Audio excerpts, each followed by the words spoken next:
Good morning, guys. Hi, guys. Welcome back. What a Sunday. We had Darcy and Stacy, 90 Day Fiancé, Happily Ever After, and Real Housewives of Potomac. But of course, I know why we're here. We're here to recap 90 Day Fiancé. Actually, I almost forgot why we were here. Recap 90 Day Fiancé, Happily Ever After. Guys, this was such an insane episode. And last time you guys spoke out, you said there's such a vicious cycle going on between Angela and Michael. And I always thought it was kind of comical to watch how she screams. And I thought it was kind of funny and a character, right? I really noticed this episode that this really is just a vicious ongoing cycle. We're going to get into it. Before we do, I wanted to say thank you guys so much for the merch store purchases, the donations for Stomp Out Bullying. It's been amazing. So far, the response has been incredible. I think the shelf just went up yesterday. Teespring has been going through some updates, so bear with them. And thank you guys again so much for supporting Pops on Friday on Popping Off on Pop Culture with Pops. We raised almost $300 for the vets, so that's exciting. Pops was so excited, and he can't wait to do it again on Friday. But with that being said, guys, oh, wait, you guys also asked about Jason. I didn't lie, guys. So I said once we hit 10,000 subscribers, I'm going to bring Jason on. So that's true. Jason's coming this week. I'm giving away a free vacation, 3 days, 2 nights to Miraval Resort in Austin. And Jason's going to come on and announce the winner. He's going to do one of those live app things where he takes all the names from the comments, he puts them in, and then he's going to show you guys so you can watch and see that this isn't a rigged contest. And then, yeah, that's going to be your introduction to Jason. Then you guys can call in, talk to him for a minute, and then I'm going to cut him out off my show. But, all right, guys, with that being said, let's jump in. Thank you so much, Gene, for the super chat. 96 in the room. Let's get to 150. Everyone like this video. All right, I'm going to start off with my favorite couple, Angela and Michael, the vicious cycle. So we had the joint bachelor and bachelorette party gone wrong, and this was just... we saw it, right? We talked about it. It was kind of a chat show, just to say the least. Michael has eyes. His eyes had to go somewhere. They brought him to a strip club, and then he got in trouble because his eyes were looking around. Angela put male part crowns on his head and completely emasculated the guy, and then ripped his head off and said that she wasn't going to marry him. It was nuts. I don't know. You guys, again, like I said, you guys keep talking about this vicious cycle between Michael and Angela, and I really took notice to it this time. Angela keeps asking for the same thing. She's like, I need you to stop saying that you're going to change. I need you to start acting and doing it. You have this way of just making me not trust you, and I'm about to marry you. You can obviously see that Angela has high anxiety. Her anxiety is going through the roof because at this point, she's like, I don't know if our spousal visa is going to get approved. Just because we get married doesn't mean it will. Thank you, Hermione, for the super chat. She's like, I don't know if my kids are going to like you, if my grandkids are going to like you, if you're going to like my family, or how you're going to even like being in America. Oh, my cat just jumped in to say hi, guys. Hi, Mayday. Sorry. But Angela, at this point, she's freaking out. Michael tries calming her down with 2 things. One was kind of endearing, and the other one was just weird. The hot sauce cocktail, and she drinks it. Angela drinks it. I don't know what... Angela, I know you watch Sherelle's World, so if you ever see my show, I just want to know, what are you thinking with that? And please, when you go on Sherelle's World, explain to us. Because I think this is just nuts, but I know that there's a reason behind it. And then also the bouquet of flowers for the wedding. That was really sweet because the bouquet had different color flowers that represented the different birthstones of her daughter and her granddaughters, her family that's not there. And you can tell this is really hitting home for Angela because Angela doesn't, that family means the most to her. You see it. You see it all over her face. She's squalling. And I think that's part of the reason that she's lashing out the way she is. I think she's truly just upset and battling on the inside with the fact that her family's not here. She's doing this alone. She's walking this line alone. Well, not really alone with Michael, but you get what we mean. And she has her friend there, but it's just not the same. It's not her grandkids and it's not her daughter. I guess it's the next best thing though. But they end up following through with the wedding. I thought it was beautiful. I thought Angela looked amazing. I love that she's sitting there smoking while they're cutting her hair. She's such an OG. But we'll keep it moving on. Oh, sorry, Mayday. Guys, thank you, Grandma Scary, for the super sticker. Thank you, Erica W. My cat, Mayday, is going nuts. I always make a joke and say that I should have named her Calm instead of Mayday. I got it wrong Guys, 143 in the room. Let's hit 200. Let's move on to Elizabeth and Andrei.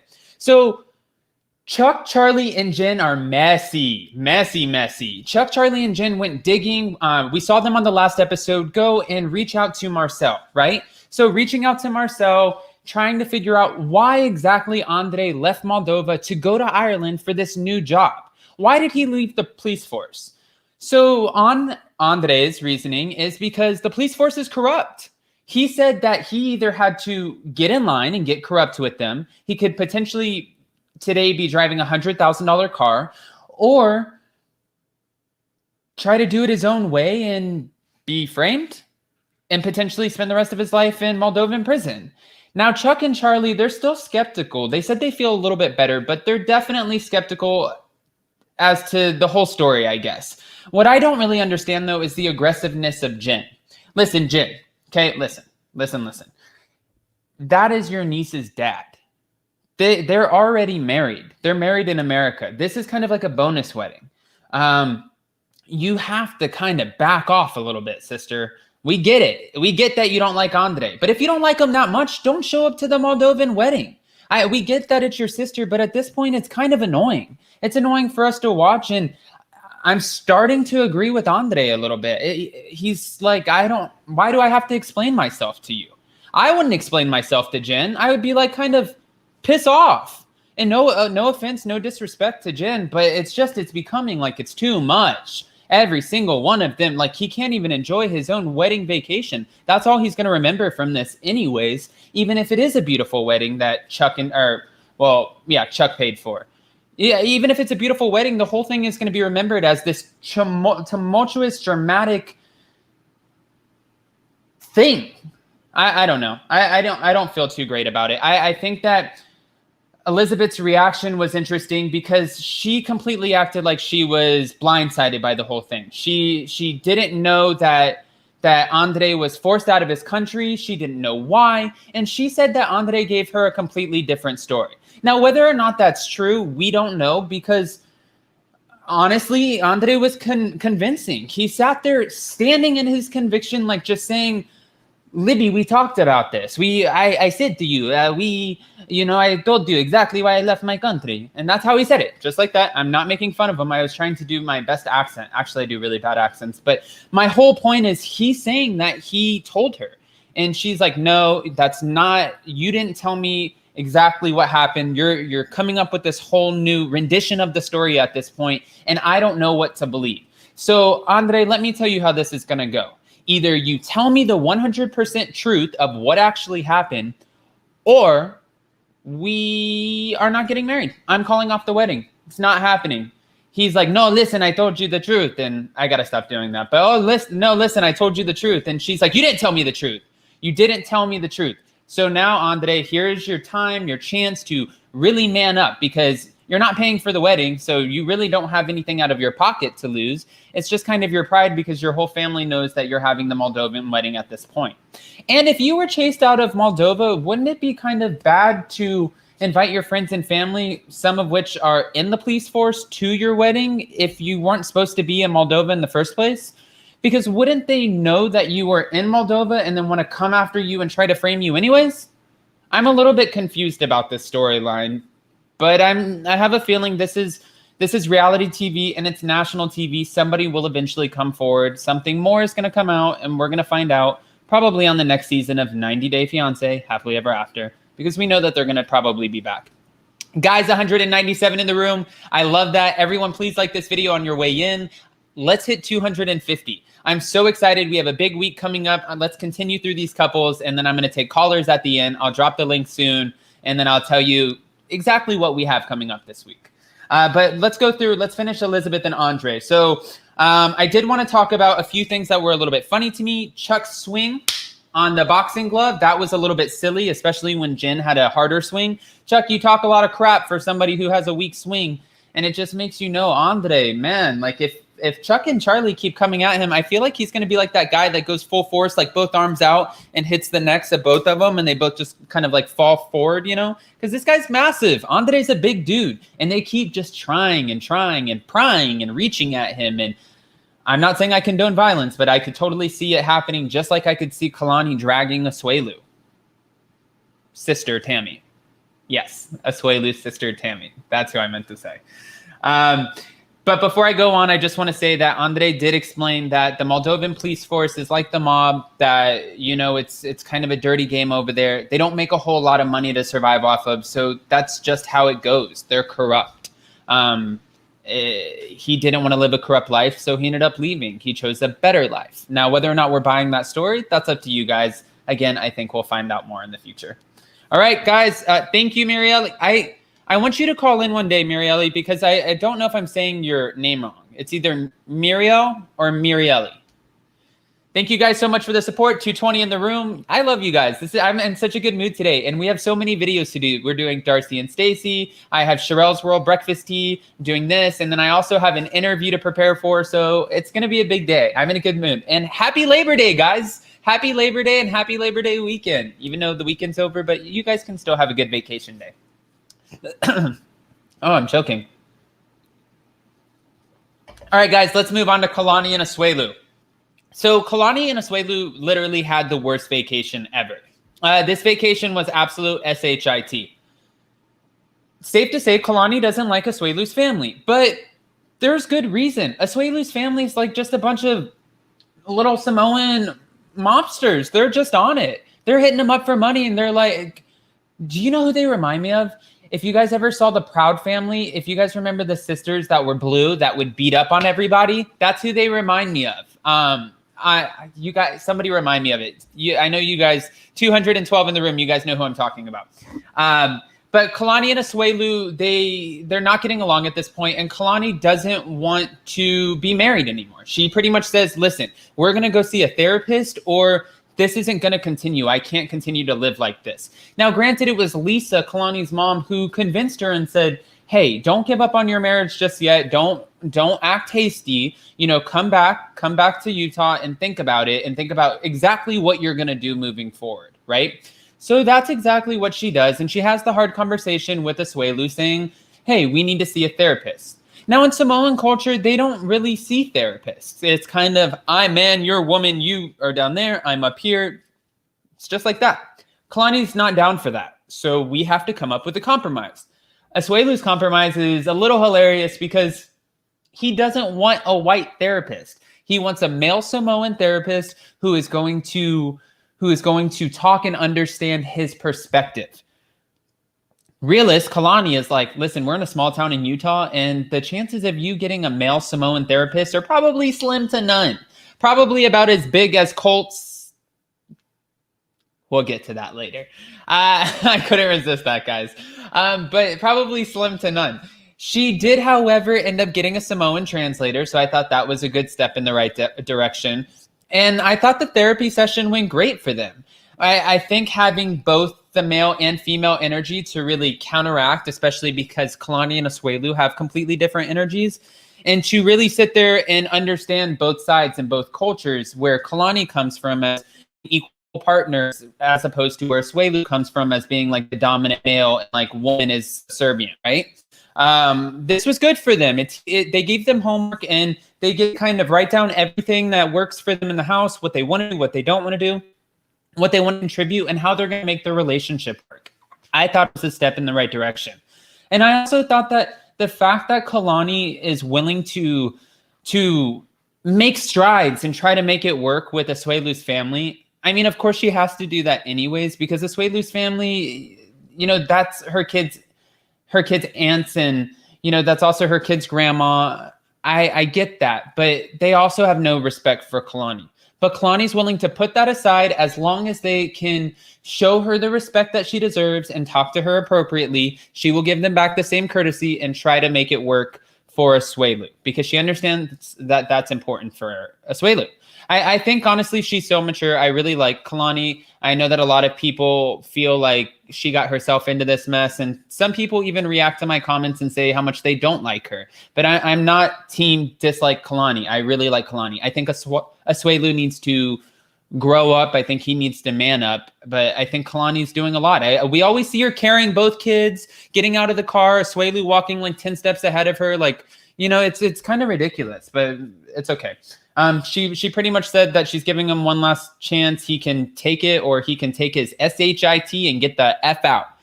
So he took his one last chance. All right, let's move on to Colt and Jess, guys. Debbie, you messy character. I have to reach out to Sherelle because Sherelle personally knows Colt and Debbie. And I would really love to have a live sit down with Debbie and just really pick her brain about what goes through that mind. She's kind of like the mastermind puppeteer. She's up here like playing with Colt like he's Pinocchio. And he doesn't even see it. Well, he's starting to see it in the next episode, as we see. But Jess is here, and Jess is sitting down in front of Colt, and she's pretty much calling out everything. Colt, out of all of the women that you messaged, you sent pictures of your parts. Now, somebody is gross and sent those photos to me and video to me in my Instagram, and I thought, God, it was awful. I have bad gag reflexes. It was awful. And I'm not even being disrespectful, guys. It's awful. Don't Google it. It was terrible. Colt ended up sending his male parts to everyone. At least 8 women. I'm saying at least 10 to 15. I think he's a little bit of a, I'm not going to say the word, but Jess is calling it out. She's like, you're an actor. Look at what you're doing. You're lying to me. You say you love me. You say that I'm your girlfriend, but you're out here and you're cheating on me. And then Colt has this stupid, smug, like sly face. If I were her, again, I don't condone violence, but I could see where she could just slap that smug look off of his face, because he looks over his glasses and he's like, and it's like, that's not cute, dude. You don't look cute. You look kind of like an A-double-S hole. That's it. It's not attractive that you're sitting back and you're like, oh yeah, like I hooked up with a few girls and it's, like it is what it is. It's kind of like it's nerdy annoying. I like a good nerd, but not nerdy annoying. Jess is looking at him in the face and she's obviously hurting and he has this dumb smirk on his face. I really wasn't. Oh, I guess I better stop if I want to get Debbie to do an interview with me. But I just thought that Colt's smirk was just kind of annoying, being as to what the situation was. So then Jess continues to call out everything, and then Colt comes clean about Vanessa living in the 3rd bedroom. That was the straw that broke the camel's back. So once Jess found out that she is living in the 3rd bedroom, her reaction is no. And he's like, yeah, she's living in the 3rd bedroom. She just, boom, boom, there it goes. She just flipped out. I did that so hard my contact almost came out. Guys, 271 in the room. Let's hit 300. She wigs out and Debbie comes downstairs, starts easing into it and says, what's going on? Debbie, you know what's going on. You're the one who puppeteered this whole thing. Jess is like, Debbie, come here. I just want to explain to you what's going on. And then Debbie's sitting here doing the same thing that Sinjin's mom does for him, doing the same thing that Asuelu's mom does for him, doing the same thing that so many of these moms do for their kids. We always see it. This biased point of view. Debbie's like, oh no, Vanessa's just a friend. I invited her. Like, Jess is crazy. She's not crazy. She's completely valid in her feelings. If your son is flying her back home to Brazil and flying you guys out, I was going to say kooky, but flying you guys out to go spend time with her family and then coming back and sending photos of his thing, I don't even know what to call that, thing to 8 women, then your son's somewhat in the wrong. And self-medicating by going straight into the kitchen up to the top shelf and grabbing some Jack Daniels and shooting it back and then talking about what an awful person you are, it's not really going to do the trick. And I don't feel bad for Cole. I felt bad for Jess. But I want to say, guys, pay attention, because this is where Jess, I have respect for her. Jess got up after having the hard conversation with Debbie, Colt and Debbie back to the room, and Jess got up and she's like, you know what, Colt, I'm done. I'm done with you. I'm done with this. She could have easily have stayed for the green card and said, you know what, I accept this awful behavior and how you treat me and being an awful man and a human being in this relationship. I accept that. But she didn't. She got up and she walked away and she said, you know what? I don't accept this behavior. I'm not going to deal with it. I'm not doing it. And I'm done with you. You're a trash man. You're less of a man. She gets up and walks out and he looks defeated. Rightfully so, though. Get your act together. But this is what I love the most. She ends up going to meet Larissa. Wow. I love a good comeback. So when you go through a breakup or whatever, unfortunately, it's almost like instinct that you want to get the person back if they've hurt you. If you do a mutual breakup, sure, you separate, part ways, and it's fine, whatever. You guys can mutually meet up in the future, right? But if you have a messy breakup, you want to get even. I'm talking about like Carrie Underwood, Louisville Slugger to both headlights, like carving your name in the seats even, right? Jess didn't do that. She didn't get messy even. She knows that she can get deported. So she went and met up with Larissa, had a national TV moment, did it very smart, and then completely emasculated Colt about his lesser of a size of a thing on national TV. Talked about how much of a player he is and how dishonest he is, how awful and uncomfortable of a situation it is for him and his mom and their codependent relationship, and then talked about Vanessa. So Larissa ended up coming out and letting us know something that we didn't know. Colt's been talking to Vanessa since Larissa days, since they were married. I guess Vanessa ended up sending Colt a Groupon with a little message saying something to help him relax or something like that. I don't know it verbatim. And Larissa told Jess. Jess was kind of stunned. You know, it just, again, to me, I'm trying to think about it, but it proves over and over again that Colt is lying. He's a liar. He can't help but lie. Colt, get some help. Stop getting these into these toxic relationships. And at this point, I don't even think it's their fault or the hot Latin temper. I think it's just you being sleazy and kind of take a step back, kind of recollect yourself, be a better human. That way you can have a better relationship. That's all the relationship advice I'm going to give you for free today, Colt. If you want more, just email me and I'll give you my rates. Guys, 300 in the room. Let's hit 325. I'm going to take a sip. I'm out of breath. This is a lot. All right.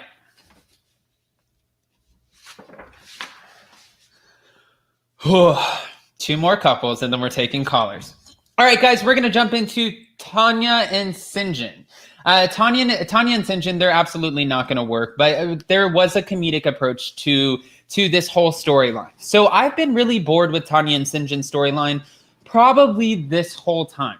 I know some of you, including Chelsea, I know Hermion's from South Africa. Hi, Hermione.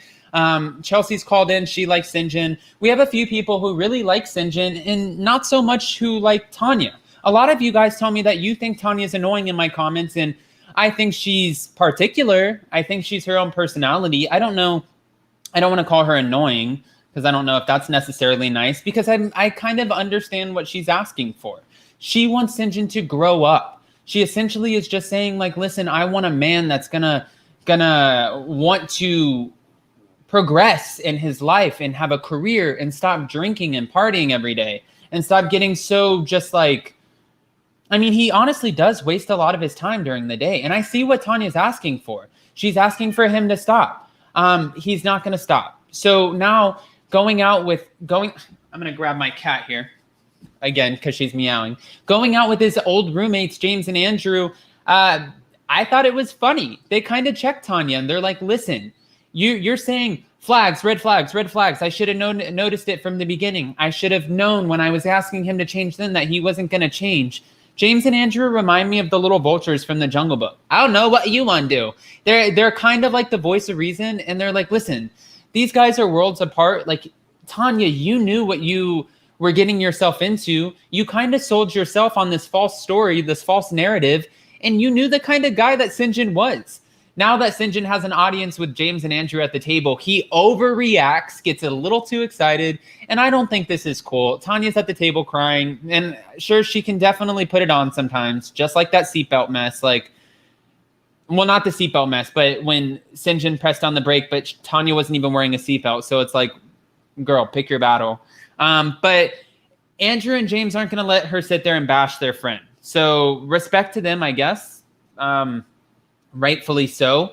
But I do think at this point, Tonya is never going to win over Sinjin's family. His parents are done with her. His parents said, we know exactly who you are. I think we saw your true colors the other night. And you guys have a lot to change, a lot of growing up to do. Now, whether or not Tonya and Sinjin are willing to do the growing up, I don't know. And I don't really know if that was geared towards Sinjin. I feel like, again, just like I said about all of the other guys on the show, Sinjin's mom sticks up for him. I don't think they think he's in the wrong. Guys, 326 in the room. I'm losing my voice. How am I going to do 3 of these today? Coffee. I don't think that she thinks Sinjin's in the wrong. I think that they think that Tonya's in the wrong. They did end up looking at Tonya, well, the mom did, and saying some people argue just to argue. Now, that was totally geared towards Tonya because they're kind of sick of the way that she's treating Sinjin and the way that she's acting in front of the family. Sinjin's family pretty much explains that in South Africa, you put a guard over your mouth and you lock it up. You don't do these kind of outbursts in front of the family, out in front of everyone, and put on a show. That's not how you act here. So they're not really used to Tonya's kind of behavior. And Sinjin has to be a little bit mortified or vindicated in some weird sense, because now if they see Tonya act crazy, he can say to his family, look, I didn't fail in America. My wife was nuts. And that's why I wanted to come back. Not because I didn't make it in America. You guys saw how crazy she was. That's what he's probably trying to do. Now that I really think about it, I don't know what you guys think, but that's what he's probably trying to do. Guys, 335 in the room. Let's hit 350. I want to hit 400 if we can today. Everyone like this video. It helps tremendously. Let's talk about Paul and Karine. And in the meantime, I'll drop the link. That way you guys can start calling in. All right. Paul and Karine. Okay, guys, you have the link? Yes. All right. So Paul, as romantic of a guy as he is, thinks that, hey, let's take my wife to a feces water facility. That sounds like a good idea. She already hates America, so why not just take her to the shat water facility? Paul, you're already fighting a losing battle, but this is even worse. So Paul thought pretty much by taking Karine and his son to this feces water facility, that's the nicest way I can say this, that he was maybe going to land a job. I don't know what he thought she was going to be impressed with about going to a feces water facility. God, say that 3 times fast. But she wasn't. She wasn't impressed at all. And it didn't help that it was pouring rain. She wasn't impressed with the market store. Why would she be impressed with crap water? I don't understand the logic. So at this point, I think Paul understands, and he's a little worried that she went and saw a lawyer and that she's going to leave. He knows that he's not going to get a job, and he knows that with his criminal record and having the arson charge, it's not happening. So he's come to the conclusion, listen, Karine, if you want to go back home to Brazil, we'll go back home to Brazil. If that's going to make you happy. She's like, really, Paul? And he's like, yes, really. We'll go back to Brazil. So she's excited. She's going to see her family, and her family helps a lot with the baby. So happy ending for her, right? Well, not right. Because we know as the fans, as the super fans of TLC 90 Day Fiancé Happily Ever After, that Karine has moved on. She's pregnant with her 2nd child, and most say that it's not Paul's baby. Now, whether or not it is, that's going to be a DNA test to prove it. And it's actually so crazy kind of talking about thinking about somebody else taking a DNA test for their kid. Like, why do I care if it's somebody else's baby? I don't, but I'm curious to see if it's Paul's or not, because if they're gonna be on another season of 90 Day, I can't wait to see how that storyline plays out. With that being said, guys, on next week's episode, I think what I'm most excited for is the fact that Lisa, Kalani's mom, is going to be sitting across from Asuelu's mom and Tammy. And Tammy looks across and says to Lisa, Lisa, why are you talking to my mom? Tammy, I'm waiting for Kalani to just pop up behind the corner and just grab Tammy up. What do you mean, Tammy? Why are you talking to Lisa like that? They're the grandparents. What dog do you have in this fight? And why can't you go to work? You're lunging at people. You have the manpower. She's muscular. She's can do it. She can lunge at Kalani. I feel like she can work. I don't know. I felt like she was a little disrespectful, and I'm waiting for somebody to just check Tammy. Unfortunately, again, I don't condone it, but I'm waiting for it. Guys, we have a bunch of people in the room. I'm going to start. I'm going to go through. Let's go down the line as people called in. 30 minutes in. That's awesome. 345 in the room, guys. Let's hit 375. I said 400. I get ambitious. That's okay. Hi, how are you? How are you? I'm good. So go ahead. Which couple do you want to talk about? Okay, first of all, I have the answer for you for the stuff that Angela was drinking. That's a common cure for hangover. Is it? Yeah. That much hot sauce? Oh my gosh. It's very common here in Mexico. Like after, like next day, you have like almost like a pint of beer with hot sauce and lemon and other sauces if you want. Listen, yeah, I'm not a michelada, Jamal. I'm not knocking it. I feel like maybe we're just spoiled over here because we just have these little Pedialyte popsicles that you throw in the freezer, and in the morning you wake up and you're like, ugh. But then you have a popsicle and you're like, oh wow, it's a new day. Yeah. But that's another good cure, like Pedialyte, anything to help hydrating. Yeah. But the michelada also helps. Oh my goodness. Okay, for Andrei's storyline where he had to be driven out of Moldova because of corruption, I kind of believe that because that's also common here in Mexico. There was a very well-known case here in my hometown where the very wealthy family pretty much pulled their strings to have another family kicked out of the city because there was an issue. So these members from this family, they're very, very rich. They own like they were the ones who brought Coke here to our city, like Coca-Cola, the brand. Okay. And one day they were drinking and driving, and they crashed against another car. And of course, the person who they crashed against, they got out of the car to see what happened, and the girls that were driving told their bodyguard to get outside to check what happened, and things got heated, and the girls told the bodyguard to shoot the guy. What? He did. It really is. This is. Listen, I think that's why I stress, and we're not going to be talking about the other way this week, but when we get it back in October, that's why I stress about these people going to these different countries and acting out. It's nothing bad on the other countries. It's bad on the people going there just so not well informed and acting out like clowns when they get there and just doing silly things, and then they get themselves in trouble. It's like there's a saying, it's like you can't let your mouth write a check that your ASS can't cash. Exactly. Well, long story Andrei, short, I'm going to go ahead and bring up a few other people with us really quick, just to have some other people in the room. Okay. I'm going to bring up Dorit, Jamal.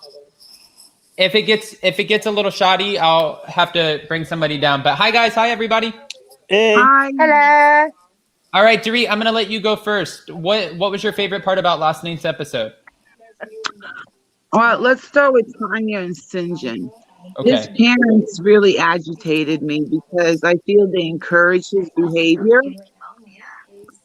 And instead of sitting him down, talking to him, telling him, you're married now, you need to be more responsible, they just accept him the way he is and don't look to change him or encourage him to be a better person. Yeah, I think it's just because they want to encourage the bad behavior just to get him back. Exactly. So I don't see this lasting, and Tonya wants a lot She wants children. She wants a house. She wants to do a lot of things. And so does Sinjin. But where is he going to get the money to travel and do everything that he wants to do if he doesn't work?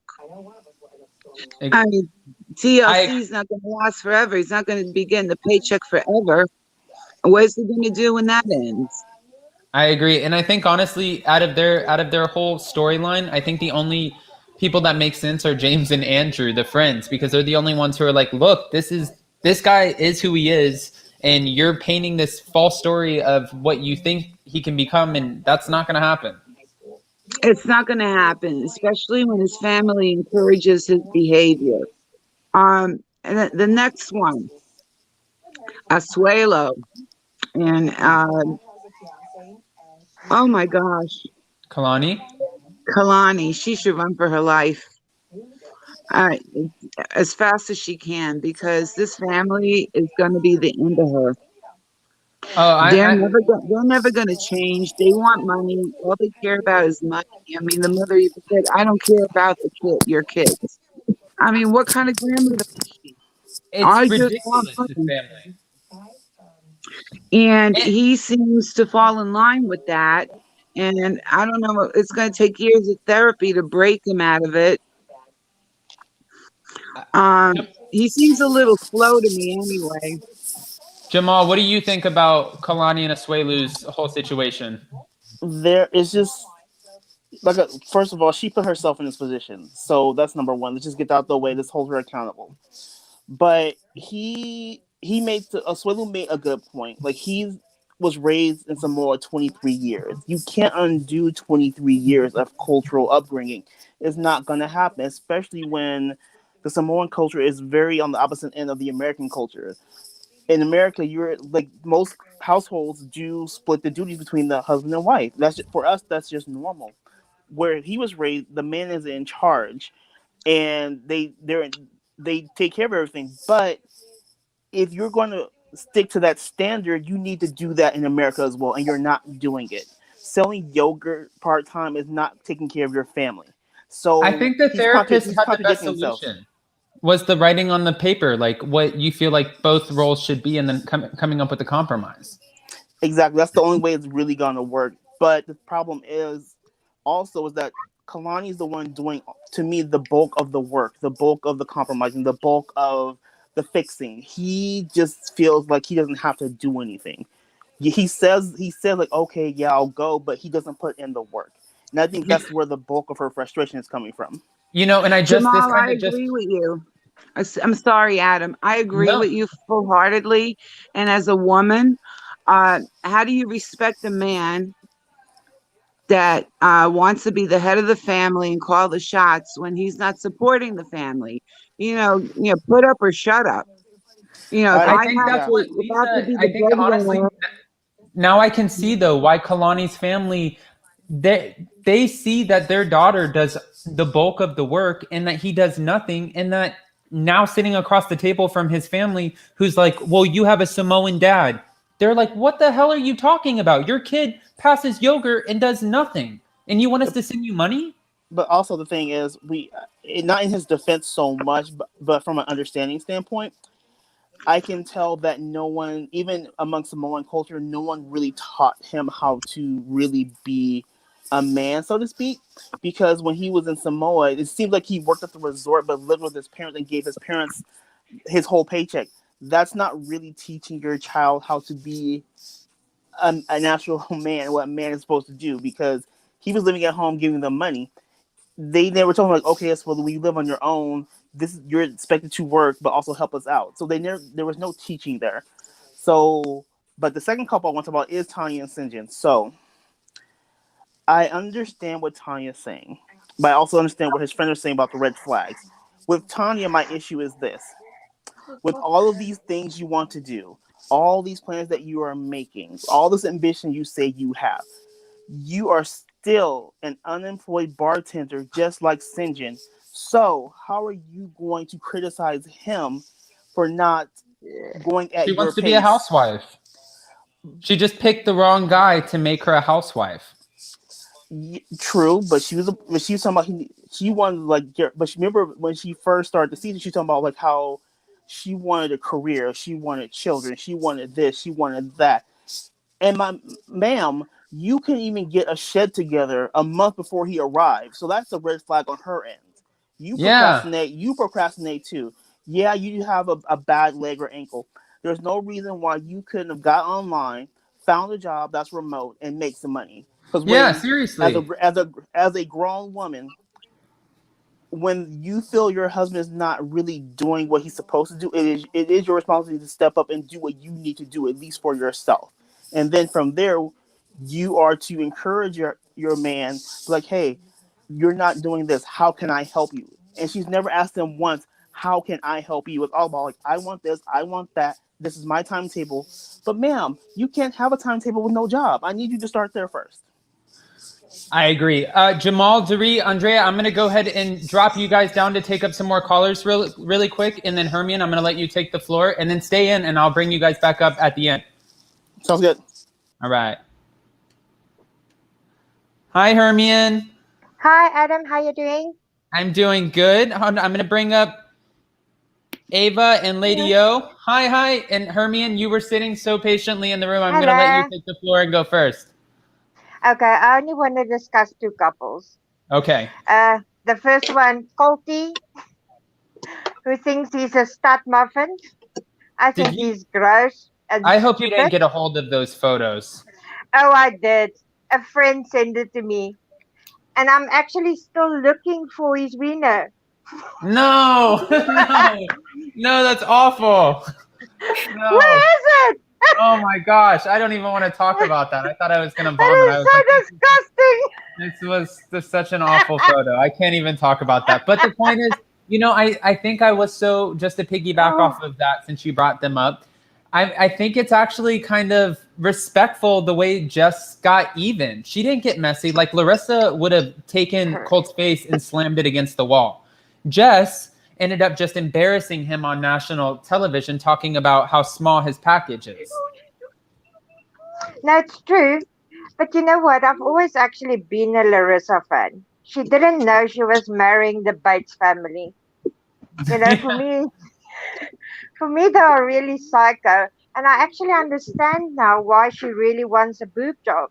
It's because Colty's boobs are bigger than hers. Oh my gosh. Hermione, Ava, can you please take this away?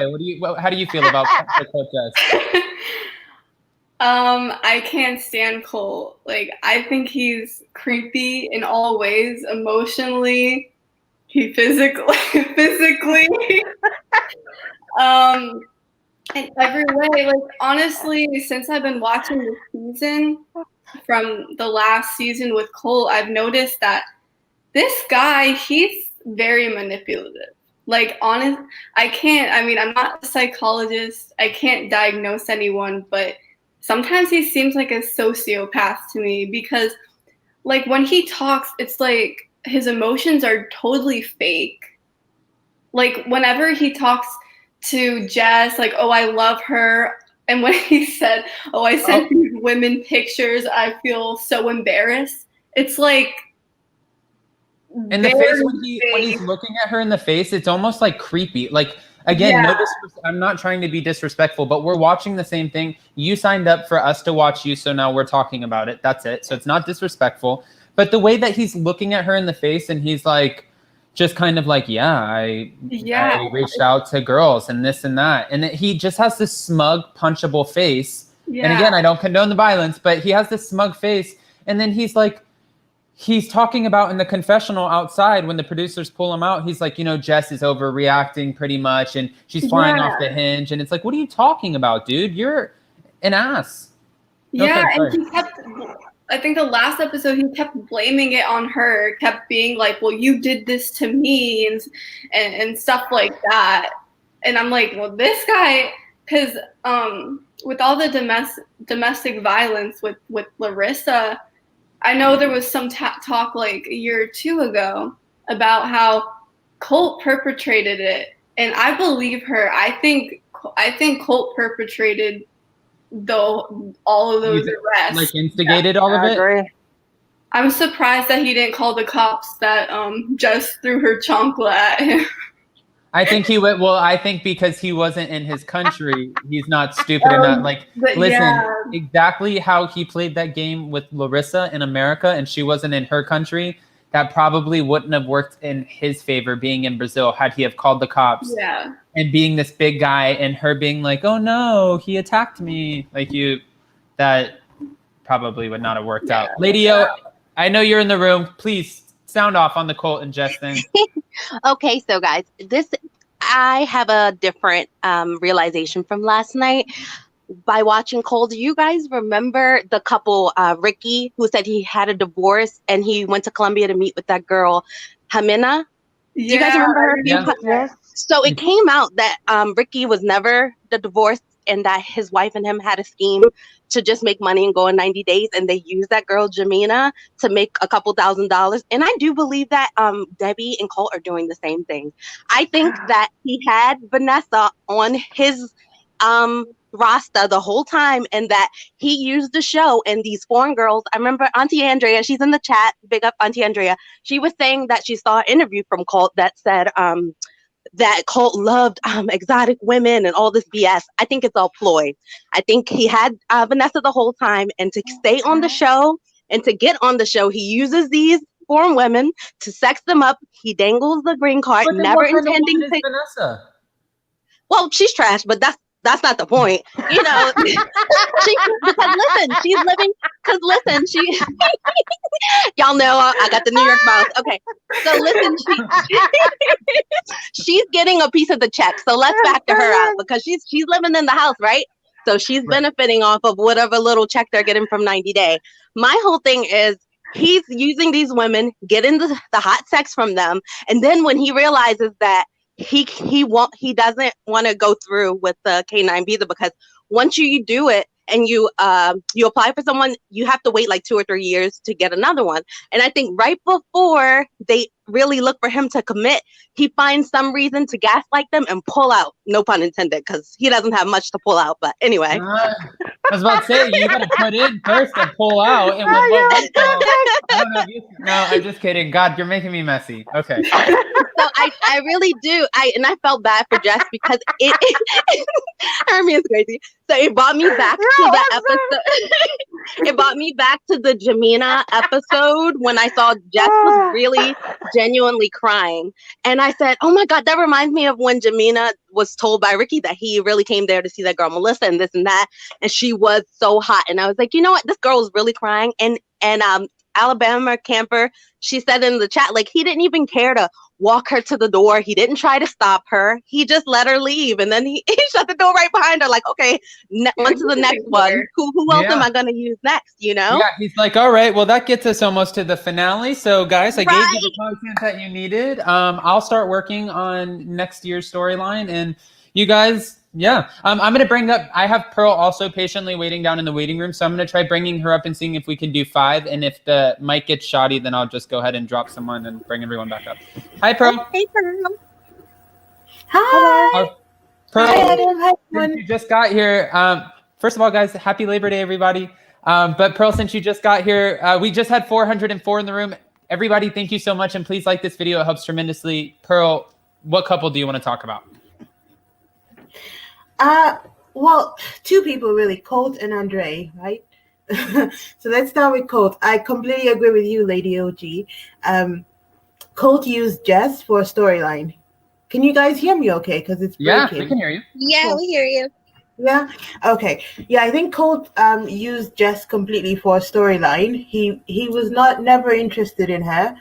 He didn't. I think that Colt. I mean, why would you invite Jess to your home the exact same time Vanessa is staying there? Because he wanted to break up with her. He wanted to push her over the edge so that she would break up with him, and that could be the end of the storyline for this season. Yeah, and exactly. That's why he set this whole thing up. Yeah, and Debbie even said, because I was even wondering the same thing when Debbie's like, are you sure that's a good idea to bring her here and have this conversation? Like, why wouldn't you let her know and give her the option of deciding whether or not she wanted to come to Vegas knowing about Vanessa living there? But he didn't want that. He wanted that big explosive TV moment to secure him for next season. he literally begged her to come there. She didn't want to come. He was like, please come, knowing fully well that Vanessa was there at the same time. And Colt and Debbie are like Bonnie and Clyde, really. They just set this whole thing up and they're just running with it, ready for the next season. Yep. So I don't believe anything from either of them. They're phony, and I really feel bad for Jess because she was used. She introduced him to her family. Like I don't think we ever saw Larissa's family, but we saw her whole family. Yeah, and Larissa has kids that we never saw. But did anybody? I just want to ask, and somebody, we need to get a screenshot close up of Debbie's face, without any disrespect. It had like this evil grin when she's hugging Jess as Jess is crying, and she's like, "Oh, Debbie, I loved Cole," and she's like, "Oh my God, that was the worst hug I've ever seen." I was like, you orchestrated this whole thing from making sure that you went to Brazil, making sure you mentioned Vanessa, letting Vanessa move into the house because you knew it was going to be bad. She just didn't want another Brazilian in the house who was going to be the Larissa 2.0. So Debbie was like, listen, I'll take care of this. And also, Vanessa is the biggest thought out there. Let's just put it there. Why would you want to be with a man that is sleeping with everybody around, sending, pictures of his little friend to everyone? And, and you're still like... his little friend. Do you think that she knows that I think that he hides in his room and he sends photos of his little friend? I mean, I think she knows. I think they're perfect together because she cheated on her husband. So I agree. I think they're perfect together. Mm-hmm. Oh my gosh. Okay, and then you said Pearl, Andrei. What about Andrei? Oh yeah. I mean, for Andrei and Elizabeth, I mean, to me, I'm completely on Andrei's side. I've always been on Andrei's side, because it makes sense. He's always come across like someone of some high moral standard. So I can see him refusing to not bend to some high authority, telling him to do what he doesn't want to do. And also, I can't imagine one police force can kick you out of an entire country. Like he's in one city. I don't think the one city can kick you out of the whole country. I don't think he was kicked out of the country. I think he probably threw his big mouth at somebody and cursed at someone and left. He probably quit. And also, I don't buy Libby's surprised face. He was literally telling her, I told you, and I believe him. And Libby is just doing what he always says, which is never defending him in front of her family. It was almost like, it almost kind of felt like the way that he stood kind of clear, like, no, I told you. And she played it off in front of the family. It's like she knew, had she have shared that with her family, maybe her dad wouldn't have paid for the wedding. Like he wouldn't have wanted to go there. So it's like she kept that back. And then she's like, you didn't tell me. What are you talking about? I wasn't really buying that she didn't know that. I wasn't buying that either. No. But... And then Hermione, you said that you had a second couple that you wanted to talk about. Yes, my fellow countryman Sinjian.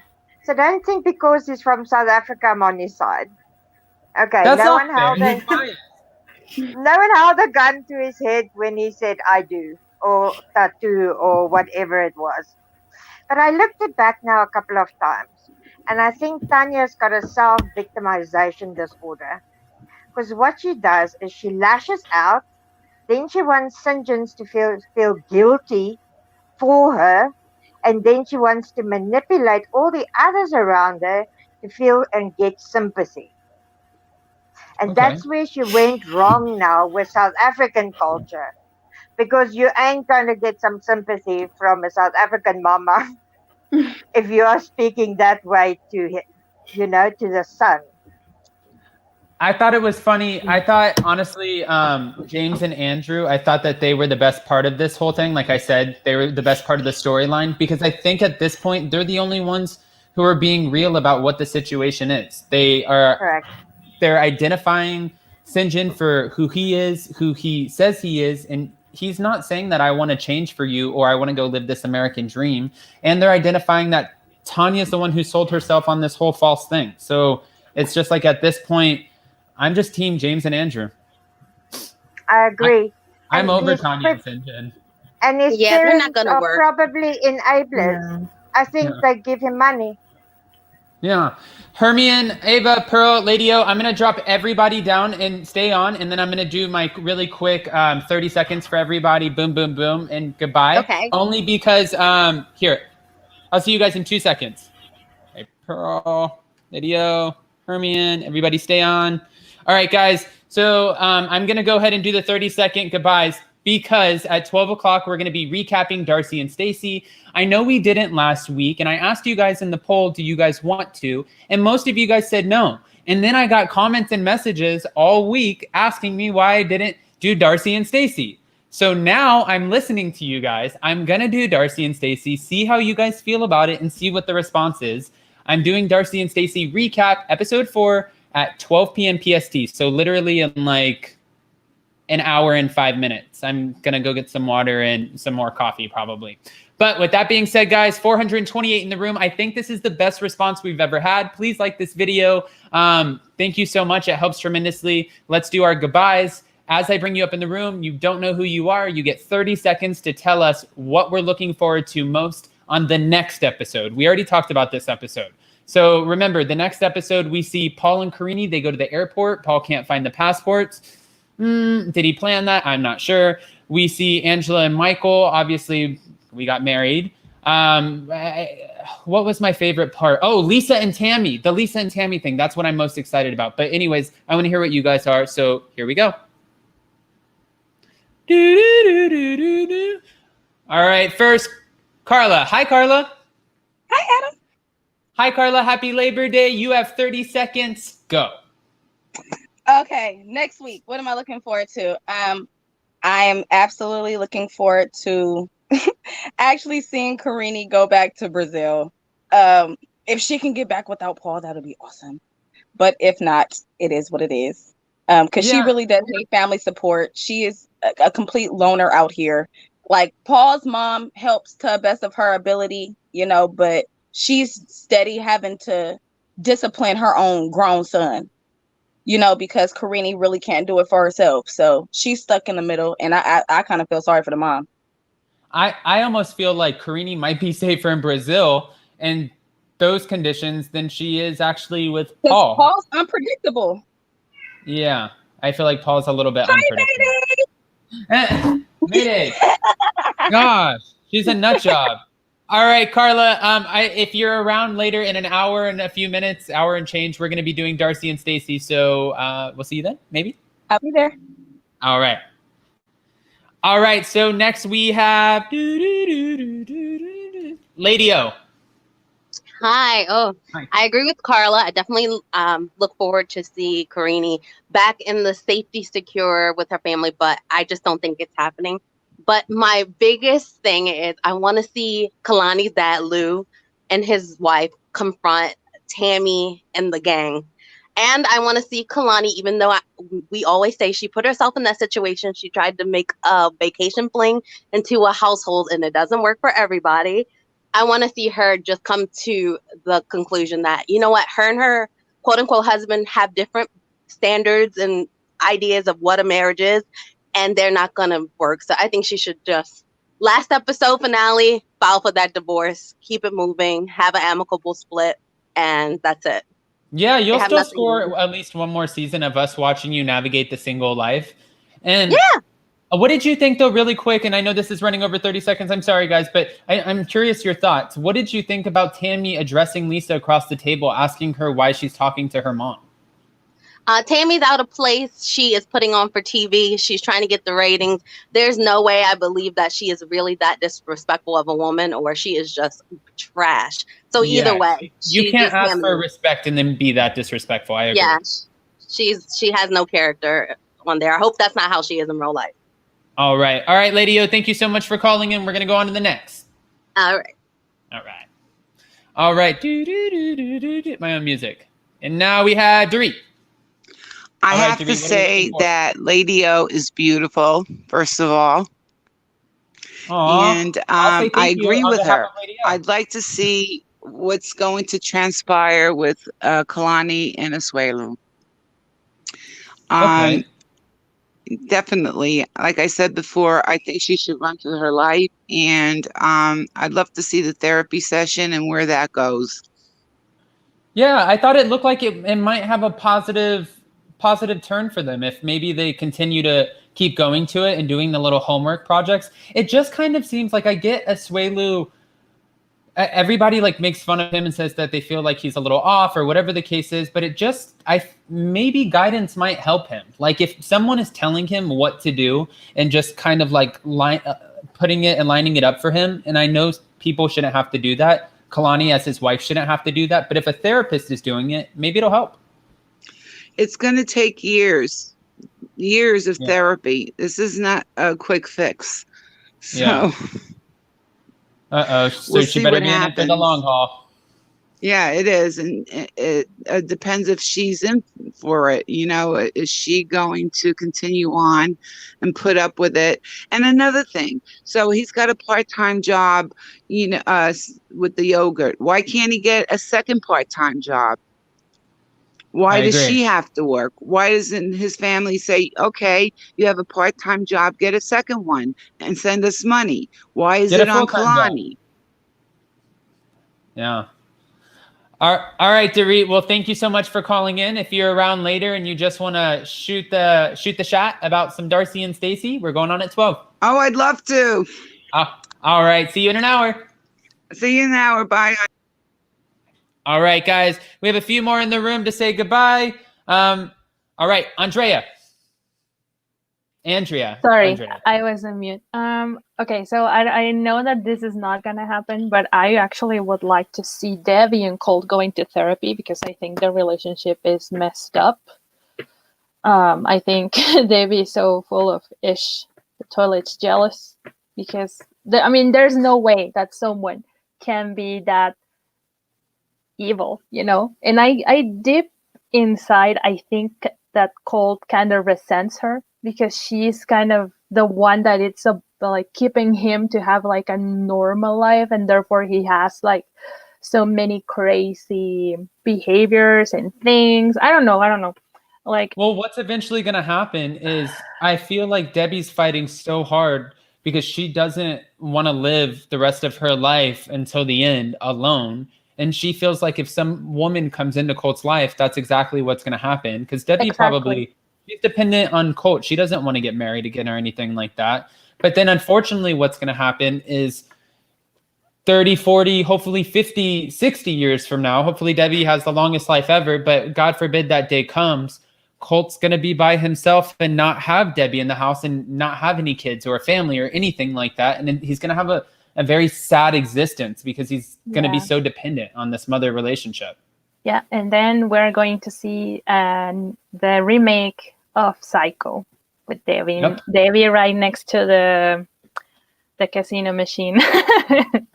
Oh, God. All right. Well, I'm going to go ahead and drop you down. And if you're around at 12, catch us on Darcy and Stacy. All righty. Thank you, Adam. Bye. Of course. Bye. All right. We have 1, 2, 3, 4 to say goodbye. Jamal, go ahead. Hey, so I'm just looking forward to Kalani, the whole Kalani, Lisa, and all of them, because I feel like this is the first time like a line has been drawn in the sand to where Asuelu is really taking his wife seriously because she's brought in a third party to actually mediate. So I'm looking forward to seeing how well the therapy session spill over into the meeting with Lisa and his family, because are they going to be able to keep it together in front of the family? That's going to be the telling tale. Will Asuelu actually stick to his word and take the therapy and take it in seriously? So I'm looking forward to that. Or will he get frustrated and just show his ASS and walk out like a big man-child? Yeah, I can see that happening. Okay. All right, Jamal. We'll see you soon. We have a lot going on today. And see you in an hour. All right. All right. Pearl? Hi. Hi. All right. Okay, so I'm looking forward to Michael and Angela's wedding. Yeah. Yeah. Okay. I want to see them get married. I think it's gonna be nice. I think Angela's gonna cry. Michael's gonna cry. You know, because I have like this love-hate relationship with Angela. Really, like, you know, sometimes I really love her, sometimes I really hate her. But honestly, after baby girl Lisa, I just love Angela now. Anyway. Oh so, yeah. I'm not even gonna get started on her, but yeah. I agree with you. And the wedding looked beautiful. Yeah, I think it's gonna gonna be good. And also, I want to hear the conversation between Andrei and Libby, and really find out what was said and not said. And also Kalani as well, and Asuelu and the families coming together. I think that's going to be interesting. I think that Lou should put all those women in their place. I think he's the head dog of that whole family. I think if he's the one paid for everything, it's his $1,000 they want, not Asuelu's $1,000, because he's taking care of everybody, and he's Samoan. So if he's the best person to speak to that family, really, because he's from there and he's moved to America, and he sort of changed the way he sees things and the way he, operates. He obviously doesn't carry that same belief that, you have to give everything. Do you think he's going to give Tammy a big fat shut up? I hope he does. I really hope he does.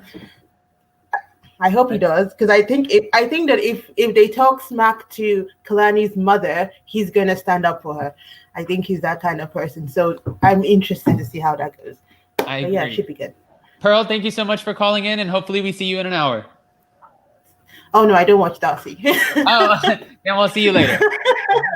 See you later. We still love you, Pearl. Some people don't. Some people don't. I don't take it personally. I'm not a Silva twin. No, we'll see you later. I would watch you, Adam, but I have nothing to say. Bye. All right, last two in the room. Ava, go ahead. Sorry, it's so loud. I live in a student house, and they have parties like every single day. Oh my gosh, it's even loud. Sorry.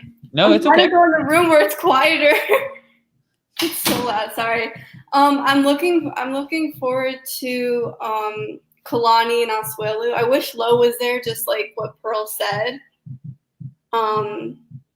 Because I don't understand why Lo isn't in this season that much. Like the mom is in it more.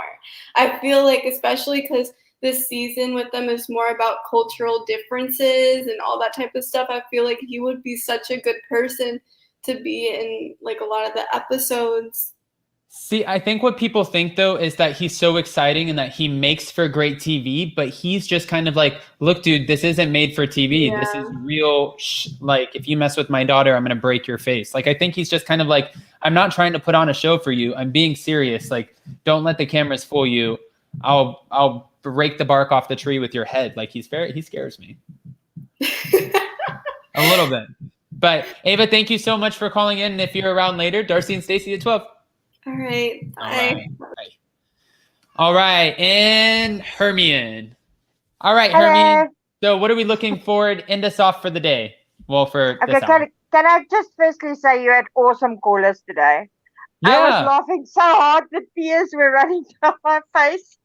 We had a lot of people in the room today. We did over 420 something. It was good. Well done to you. Well done. Thanks. I think it's really awesome. Thank you. So I'm looking forward to what's going to happen to Tammy and Lisa. I'm sick and tired of everyone saying, yeah, it's culture. What they are doing is they're putting women and women's rights back with 2,000 years, and it's completely unacceptable. Yeah. I really want this sorted out now.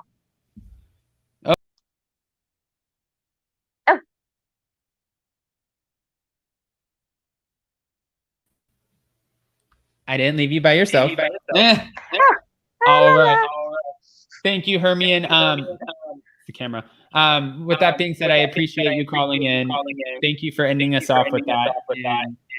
We'll see you in an hour. Definitely. Love you, Adam. All right. Bye. Bye. Guys, what an awesome show. We did over 400 today. That was so exciting. Thank you guys again so much for calling in. You guys were the best. We had so many great callers, and that was a great show. Now we're about to do Darcy and Stacey here in a few minutes, so it's going to get even better, hopefully. We'll see. Let's see. Let's just see. Let's give it a chance. See you guys then. And if you guys haven't already, check out the merch store. It's up. We have our Give Back collection with our awesome featured artist of the month, Nicole Steffes, and she's amazing. Her story is incredible. It's in my community tab. Go check it out, guys. I think you're going to love her stuff. It gives back to bullying, and who doesn't want to give back? That's all. Bye, guys, except for you, Jolene. Seriously, except